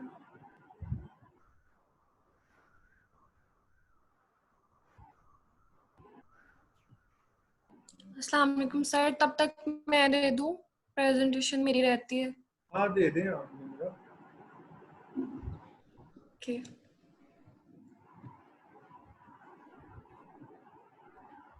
रानिया खालिद को मैंने क्वेश्चन मार्क लगा दिया, ठीक है, वो इसका इंटरनेट कनेक्टिविटी इशू है। तो निम्रा अकरम स्टार्ट कर रही है।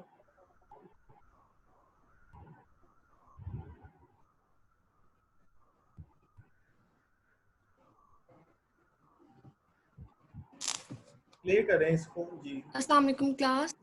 प्ले करें इसको, प्ले करें नीचे से। हो गया? नहीं प्ले नहीं हुआ अभी। F5 दबाएं, F5 दबाएं, F5। हाँ अब हुआ प्ले। Assalamualaikum class.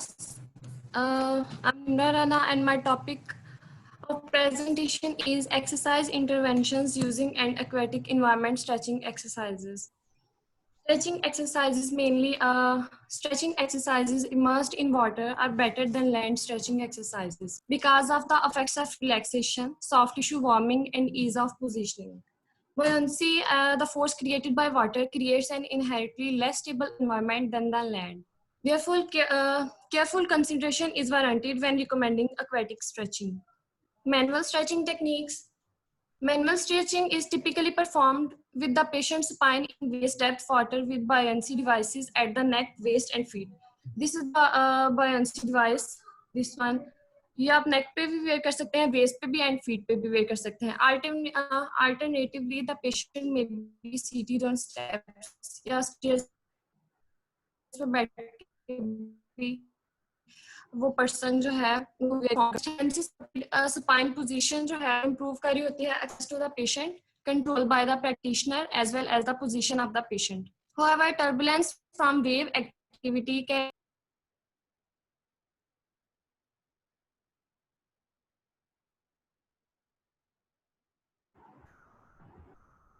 जी निम्रा अकरम, आपका भी इंटरनेट कनेक्टिविटी इशू है।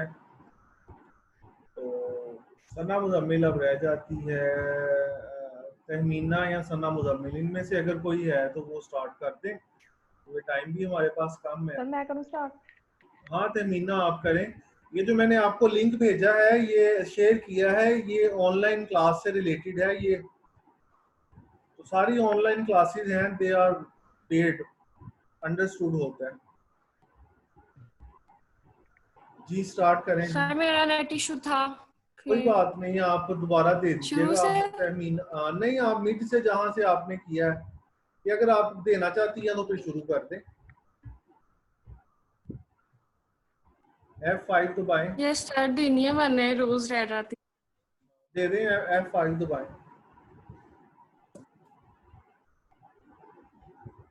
ओके सर, स्टार्ट हो गया। ठीक है।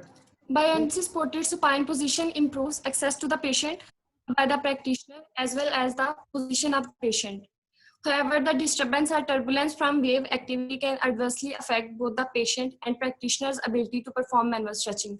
Disturbance जो है wave activity से cause हो रही होती है, वो patient और practitioners की ability को badly affect कर रही होती है. Difficulties may be experienced wave activity में disturbance की वजह से कौन-कौन सी difficulties आ रही होती हैं? Maintaining and perceiving the end range stretching and scapular stabilization in the supine buoyancy supported position. The following terms are used to describe the stretching techniques. Practitioner position. It describes the orientation of the practitioner to the patient. Patient position. It includes the buoyancy assisted seated or upright positioning and buoyancy supported supine positioning. Hand placement में क्या आ रहा होता है कि fixed hand होता है विच stabilise the patient, या फिर मूवमेंट हैंड हो रहा होता है which guides the patient extremity. Next है direction of the movement. Direction of movement describe करी होती है motion of the movement hand को. Self stretching with aquatic equipment. Self stretching जो है वो खुद भी परफॉर्म की जा सकती है इन आइदर वेस्ट डेप्थ और deep water. Applying buoyancy devices may assist with stretching and increases the intensity of the aquatic stretch. The following terms are used to describe the self-stretching techniques. Patient position matter कर रही होती है, equipment assistance कौन सी use की है, इसके बाद direction of movement. Example है knee flexion, example है self-stretching की. Person है वो immersed in water है up to waist with hip and इसकी पेशेंट की पोजीशन है पहले stand immerse to waist with hip and knee neutral position patient जो है पर्सन है न्यूट्रल पोजीशन में है standing the amount of hip extension which increases the stretch on the two joint knee extensors. Equipment क्या use किया हुआ है या स्मॉल डम्बल यूज कर सकते हैं या एंकल स्ट्रैप यूज कर सकते हैं और डायरेक्शन ऑफ मूवमेंट वो वाली यूज करेंगे that allows the buoyancy device to flex the knee towards the surface applying the stretch to the knee flexors. That's all from my side. Very good. Excuse me sir, आज आप presentation ले लें मेरी, चलें दे दें। अब नहीं आएगा इंशाल्लाह। ओके दे दें। Okay sir, thank you.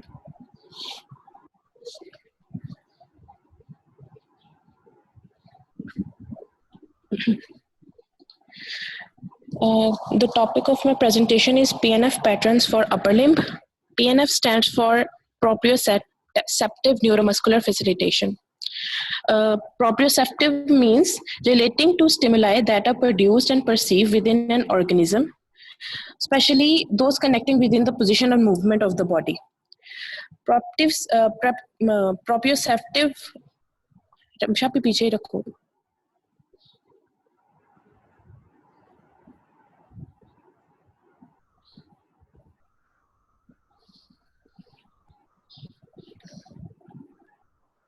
What is PNF?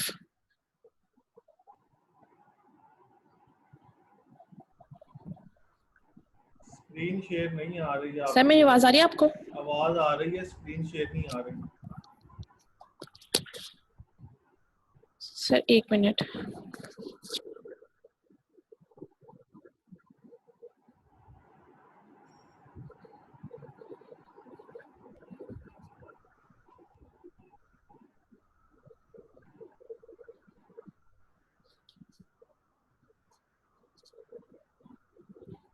F5 दबाएं, F5।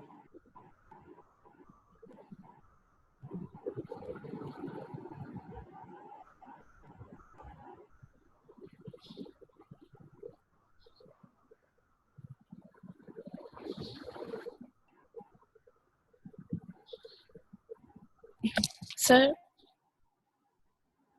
जी जी आ रही है जी, आपकी स्क्रीन नजर आ रही है। ठीक है। What is PNF?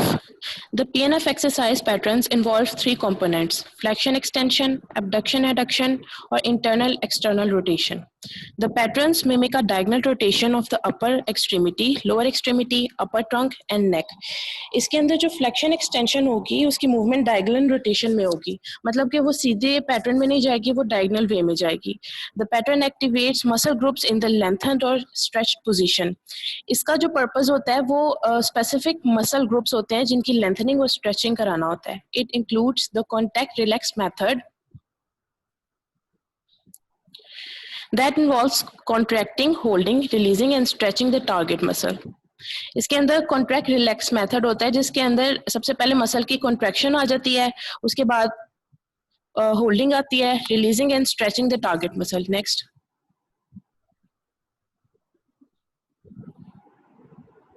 लॉस हो जाती है आपकी प्रेजेंटेशन।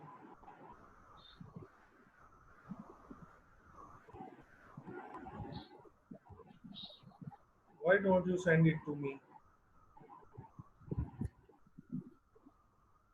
सर ये फिर किसी और स्टूडेंट को कह दें वो स्क्रीन शेयर कर दें। मुझे भेज दें। प्रॉब्लम आ रही है इसमें। मुझे भेज दें।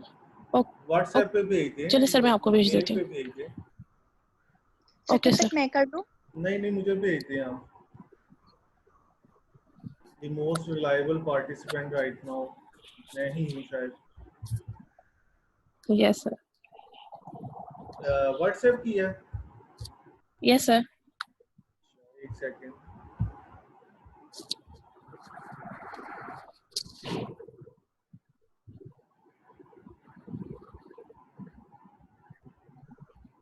जी ये आ गया आपका।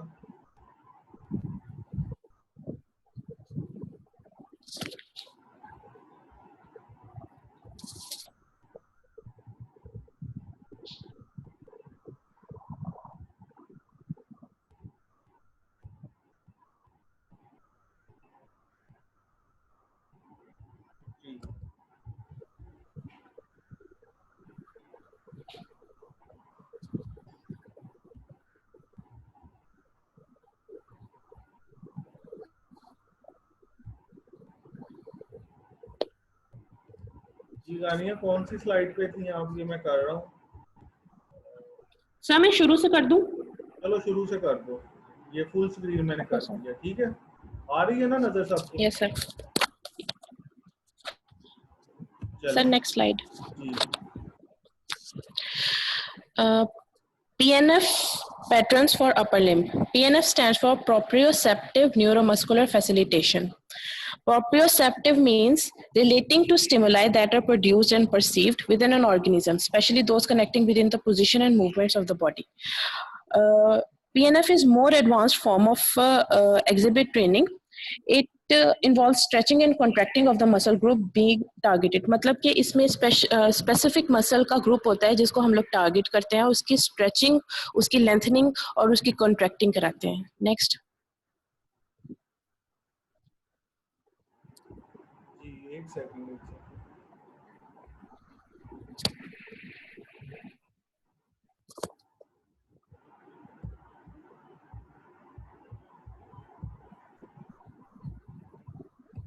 चलें। What is PNF? The PNF exercises patterns involve three components: flexion extension, abduction adduction, and internal external rotation. The patterns mimic a diagonal rotation of the upper extremity, lower extremity, upper trunk and neck. इसके अंदर जो भी flexion extension होगी हमारी, उसमें movement diagonal rotation में होगी, simple straight plane rotation में प्लेन पैटर्न में नहीं होगी। इसमें हम लोग डायगोनली रोटेट करके अपने आर्म को या अपने लिम्ब को हम लोग फ्लेक्शन से एक्सटेंशन की तरफ या जिस भी हम लोग पोजीशन में लेके जा रहे हैं वो लेके जाएंगे। The pattern activates muscle groups in the lengthened और स्ट्रेच्ड पोजीशंस, मतलब कि ये स्पेसिफिक मसल्स की लेंथनिंग और स्ट्रेचिंग कराएंगे हम लोग। It includes the contract relax method that involves contracting, holding, releasing and stretching of the target muscles. इसके अंदर टारगेट मसल में कॉन्ट्रैक्ट रिलैक्स मेथड कराएंगे जिसके अंदर कॉन्ट्रैक्टिंग होगी, थोड़ी देर के लिए उसको होल्ड करेंगे, रिलीज करेंगे, फिर दोबारा स्ट्रेचिंग होगी। नेक्स्ट।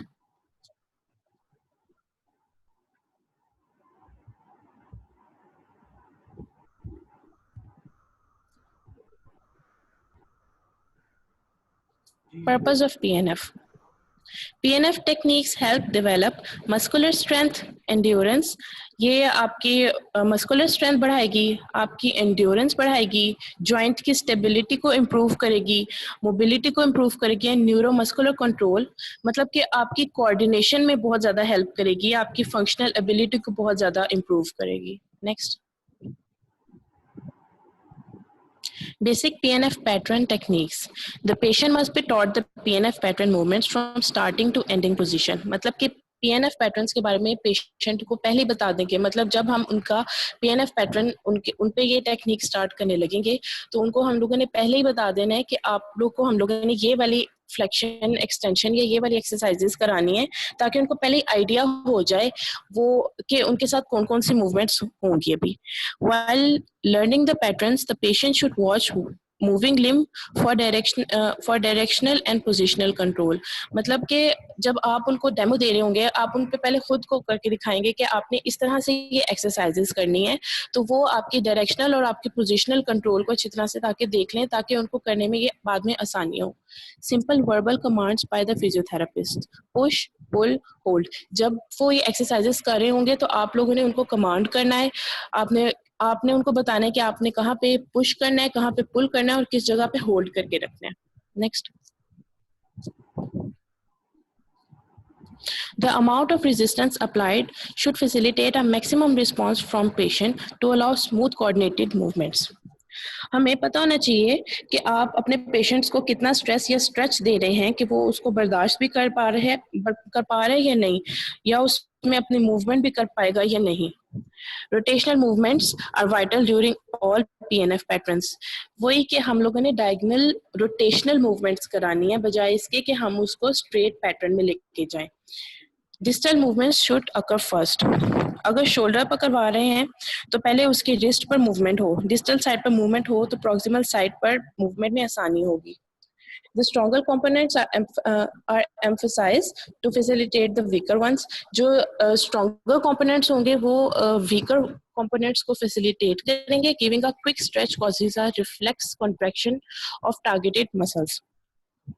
अचानक स्ट्रेच देंगे तो वो टारगेट मसल के लिए ज्यादा फायदेमंद होगा। अचानक जो रिफ्लेक्स जनरेट होगा वो खुद ब खुद कॉन्ट्रैक्ट करने की कोशिश करता है। नेक्स्ट।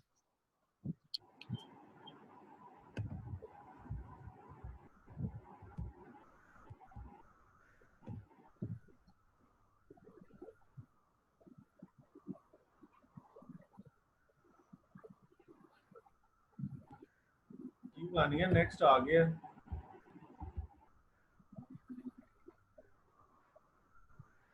नहीं सर, ये वही स्लाइड है। इससे भी अगली? यस। D1 D2 तो अभी आपने बताया नहीं सर। मुझे अब शो हुई है आपकी स्लाइड। सब ये बैक ही कर दें। अब ये वाली स्लाइड नेक्स्ट कर दो। सर ये आपकी जो स्लाइड मुझे शो हो रही है बेसिक PNF पैटर्न टेक्निक, वो जो इमेज बने तो दी हुई वो वाली नहीं शो हो रही। ये वाली उसके बाद वो डी, यस सर ये वाली। इस इमेज में बताया हुआ है कि जो शोल्डर आपका पाइवट जो है वो शोल्डर है। आपने शोल्डर पे अगर अपनी फ्लेक्शन और एक्सटेंशन करानी है या PNF पैटर्न करना है तो सबसे पहले इसके हम लोग D1 फ्लेक्शन में जाएंगे, मतलब अपने आर्म को अपने शोल्डर को फ्लेक्स कर देंगे। इसके अंदर शोल्डर की फ्लेक्शन होगी, उसके बाद शोल्डर एडक्शन में जाएगा, शोल्डर की एक्सटर्नल रोटेशन होगी। इसके साथ साथ आपके फोरआर्म की सुपिनेशन हो गई होगी, रिस्ट की रेडियल फ्लेक्शन हो रही होगी और फिंगर्स भी आपकी जो है वो फ्लेक्शन में जा रही होंगी। और जैसे फ्लेक्शन के बाद वो एक्सटेंशन में जाएगा आपका शोल्डर, तो शोल्डर में एक्सटेंशन हो रही होगी, एबडक्शन हो रही होगी और इसके अंदर जो है वो फोरआर्म में प्रोनेशन होगी, रिस्ट में अल्नर एक्सटेंशन होगी और फिंगर्स जो हैं वो आपकी फ्लेक्शन में जाएंगे। अगर हम लोग शोल्डर को करें मतलब D2 फ्लेक्शन की तरफ जाएं तो शोल्डर में वही होंगे, फ्लेक्शन होगी, एबडक्शन हो रही होगी, उसके बाद एक्सटर्नल रोटेशन हो रही होगी, फोरआर्म जो है वो सुपिनेशन में जाएगा, रिस्ट रेडियल एक्सटेंशन में जाएगा और फिंगर्स जो है वो एक्सटेंशन में जाएंगी। और D2 एक्सटेंशन फ्लेक्शन से जब हम लोग D2 एक्सटेंशन की तरफ जाएंगे तो वही सारे प्रोसेसेस जो कि हमारे D1 फ्लेक्शन और D1 एक्सटेंशन में हो रहे थे वही होंगे हमारे दूसरे शोल्डर के अंदर। नेक्स्ट। D1 flexion. इसकी starting position the upper extremity in shoulder extension, मतलब कि आपकी अपर एक्सट्रीमिटी जो है मतलब आपका शोल्डर जो है वो एक्सटेंशन में होना चाहिए। Abduction, internal rotation, elbow extension, forearm pronation and wrist and the finger extension and hand above the hip.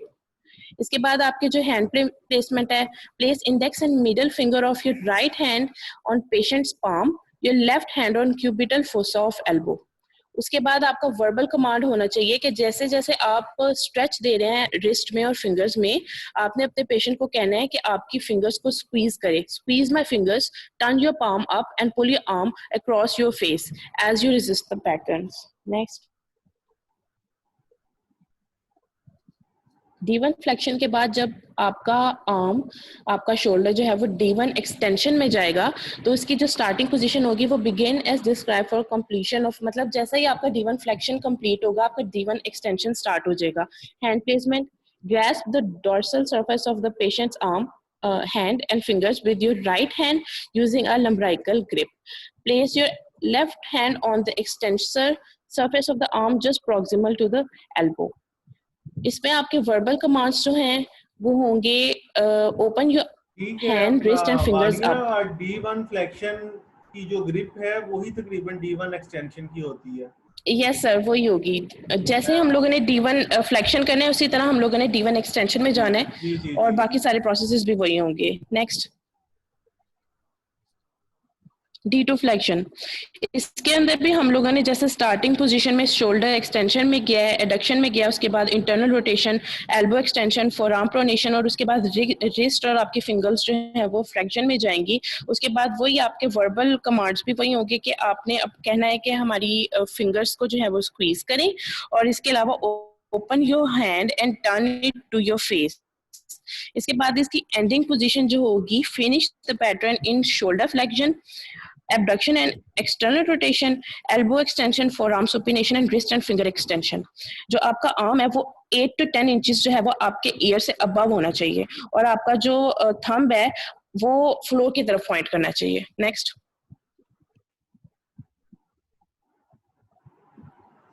D2 extension. इसमें भी जब हम लोग D2 फ्लेक्शन करेंगे तो जो पोजीशंस हमारी D2 फ्लेक्शन में आएंगी वही हमारी D2 एक्सटेंशंस में भी आ जाएंगी और इसकी एंडिल पोजीशन भी यही होगी कि शोल्डर एक्सटेंशन में चला जाएगा, उसकी एडक्शन होगी, इंटरनल रोटेशन होगी, एल्बो एक्सटेंशन होगी, प्रोनेशन होगी और रिस्ट और फिंगर की फ्लेक्शन हो जाएगी। नेक्स्ट, ये देखें इसके अंदर ये D1 फ्लेक्शन हो रही है। यहाँ पे आपका जो शोल्डर है वो पहले आपका D1 फ्लेक्शन के अंदर जा रहा है, फिर उसके बाद आपका D1 एक्सटेंशन के अंदर जा रही है। ये इन्होंने एक बेल्ट लिया हुआ है जिसकी वजह से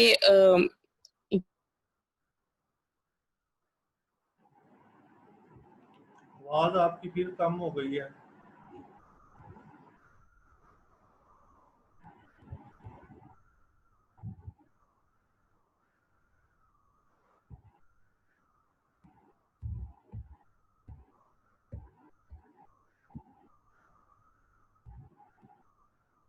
चलें ठीक है गानिया, आपकी चूंकि आवाज ही नहीं आ रही, प्रेजेंटेशन आपकी मैं काउंट कर लेता हूँ।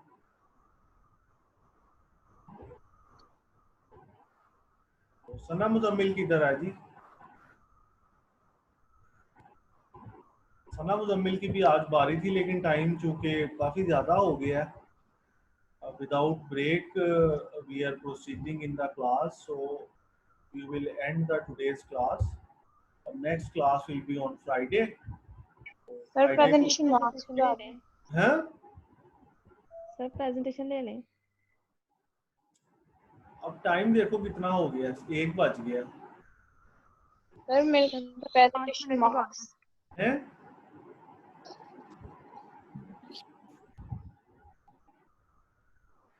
हम मेकअप क्लास रख लेंगे एक, उसकी आप फिक्र ना करें, ठीक है?